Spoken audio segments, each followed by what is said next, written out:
नमस्कार साथियों, मैं हूं ब्रजेश कुमार। साथियों, आज की यह घटना उत्तर प्रदेश के बसखारी इलाके से है। इस इलाके में एक बेहद ही मशहूर मंदिर है, गोविंद साहिब मंदिर, जहां पर 29 अप्रैल 2025 को दोपहर के वक्त हरियाणा का रहने वाला शुभम कुमार अपनी होने वाली दुल्हन और अपने परिवार के साथ मंदिर पहुंचा। फिर कुछ ही देर में उसकी शादी होने वाली थी और फिर सभी के मौजूदगी में पंडित ने मंत्र पढ़ना शुरू किया और 7 फेरों के बाद शुभम की बरसों की दोस्तों इच्छा पूरी हो गई। शादी के बाद सभी दोस्तों खुशी खुशी मंदिर से बाहर निकलने लगे और सभी एक दूसरे को बधाइयां दे रहे थे। लेकिन तभी दोस्तों कुछ लोग मोटरसाइकिल पर आए और सबके सामने दुल्हन को अगवा करके लेकर के भाग गए। दोस्तों, यह सब इतनी जल्दी हुआ कि किसी को कुछ समझ नहीं आ रहा था। देखने वाले देखते रह गए और यह लोग चुटकियों में दुल्हन को लेकर के गायब हो गए, फरार हो गए। दोस्तों, शुभम को कुछ समझ नहीं पा रहा था कि अभी अभी उसके साथ आखिरकार हुआ क्या है। दोस्तों, फिर उसने तत्काल अपना फोन निकाला और 112 डायल करके पुलिस को इसकी सूचना दी। दोस्तों, सूचना मिलते ही अंबेडकर नगर की पुलिस तुरंत हरकत में आई और पूरे बसखारी इलाके में नाकाबंदी कर दी गई। दोस्तों, हर गाड़ी को रोक रोक करके उसकी तलाशी ली गई, वायरलेस पर हर किसी को सूचना दी गई और पुलिस ने हर मुमकिन कोशिश की, लेकिन दोस्तों कुछ हाथ नहीं लगा। जिसके बाद पुलिस ने अपने मुखबिरों को एक्टिव किया और जल्द ही एक खबर सामने आई। दोस्तों, सूचना मिली कि अंबेडकर नगर जिले के कसहा गांव में कुछ लोगों को देखा गया है। जिसके बाद पुलिस की टीम दोस्तों एक कसहा गांव के लिए रवाना हो गई।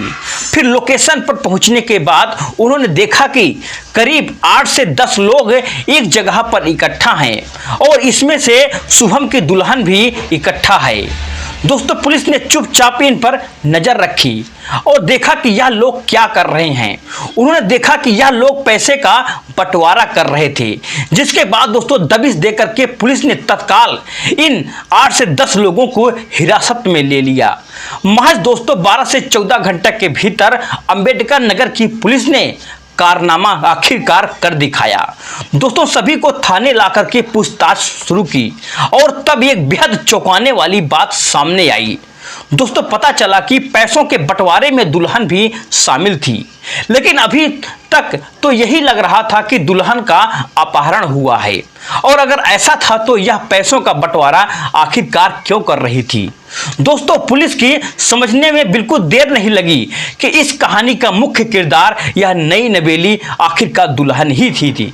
जिसके बाद दोस्तों पुलिस ने दुल्हन से अच्छी तरह से पूछताछ शुरू कर दिया और पता चला कि 21 साल की यह मोहतरमा असल में गुलशाना रियाज खान नाम थी, जिसे लोग अलग अलग नामों से आखिरकार जानते थे। दोस्तों, कभी गुजरात में यह काजल बन जाती थी तो कभी हरियाणा में जाकर के सीमा बन जाती थी। इसी तरह दोस्तों बिहार में इसे नेहा के नाम से लोग जानते थे और हमारे यूपी में स्वीटी के नाम से जानते थे। हर प्रदेश में इसके अलग अलग नाम थे, लेकिन एक नाम कॉमन था, डाकू दुल्हन। जी हाँ दोस्तों, पुलिस का इस डाकू दुल्हन की तलाश लंबे समय से थी और यह असल में अपने गैंग के साथ मिलकर के लोगों को शादी का झांसा देती थी और पैसे और गहने लेकर के फरार हो जाती थी। दोस्तों, वैसे तो मोहतरमा ने लूटपाट के लिए 12 शादियां की थी, लेकिन इनका एक असली शोहर भी था जो जौनपुर में रह करके दर्जी का काम करता था। नाम था दोस्तों रियाज खान और ऐसा नहीं है कि उसे इस बारे में कुछ भी पता नहीं था। उनकी दोस्तों बेगम क्या कर रही थी कि क्या नहीं, उसको सब पता था। तभी तो हर लूट का दोस्तों वह 5% कमीशन खुद रख लेता था।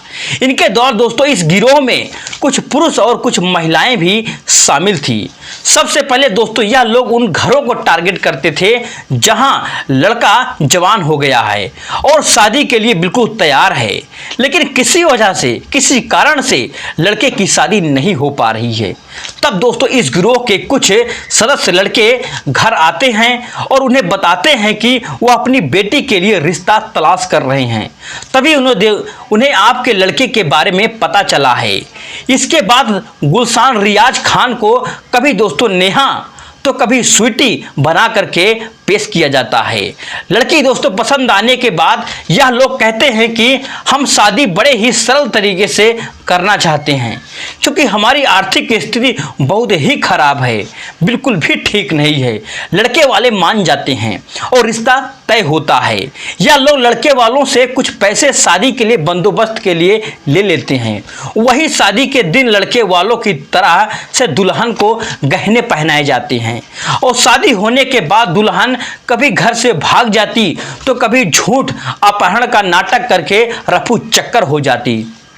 दोस्तों इस तरह से इन लोगों ने कई लोगों को चूना लगाया था और सूत्रों की माने तो गुलशाना रियाज खान अब तक इस तरह से कुल लगभग 12 से 15 शादियां कर चुकी है।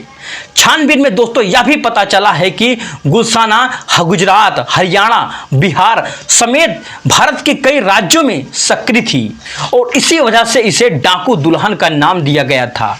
दोस्तों सबसे हैरान करने वाली बात यह है कि इनके पास से कई फर्जी आधार कार्ड बरामद किए गए हैं, जिसकी बदौलत यह लोग इन घटनाओं को अंजाम देते थे। दोस्तों इसके अलावा इनके पास से लगभग 72,000 का कैश भी निकला है। एक मोटरसाइकिल, एक सोने का मंगलसूत्र और एक मोबाइल फोन यहां तक के बरामद किए गए हैं। दोस्तों इसी पूरी घटना में पुलिस की पूछताछ जारी है और साथ ही गिरोह और सदस्यों की तलाश भी जारी है। दोस्तों यह मामला न सिर्फ पुलिस की सतर्कता का उदाहरण है, बल्कि समाज के लिए एक बड़ा कड़ा संदेश भी है। दोस्तों रिश्तों की दुनिया में आंख मूंद करके भरोसा करना अब खतरनाक हो सकता है, जैसा कि आप इस घटना में सुने। दोस्तों शादी जैसे पवित्र रिश्ते को शिकार बनाने वाले ऐसे गिरोह समाज में एक नहीं ठगी को जन्म दे रहे हैं। दोस्तों ऐसे में जरूरत है जागरूकता की, सतर्कता की और सही पहचान की। दोस्तों इस पूरे मामले पर आपका क्या कहना है, हमें कमेंट बॉक्स में जरूर बताइए और नई खबरों के लिए चैनल को हमारे ब्रिजेश क्राइम पॉडकास्ट को सब्सक्राइब करिए। फिर मिलते हैं दोस्तों बिल्कुल एक नई वीडियो के साथ, तब तक के लिए बहुत बहुत धन्यवाद। जय हिंद, जय भारत।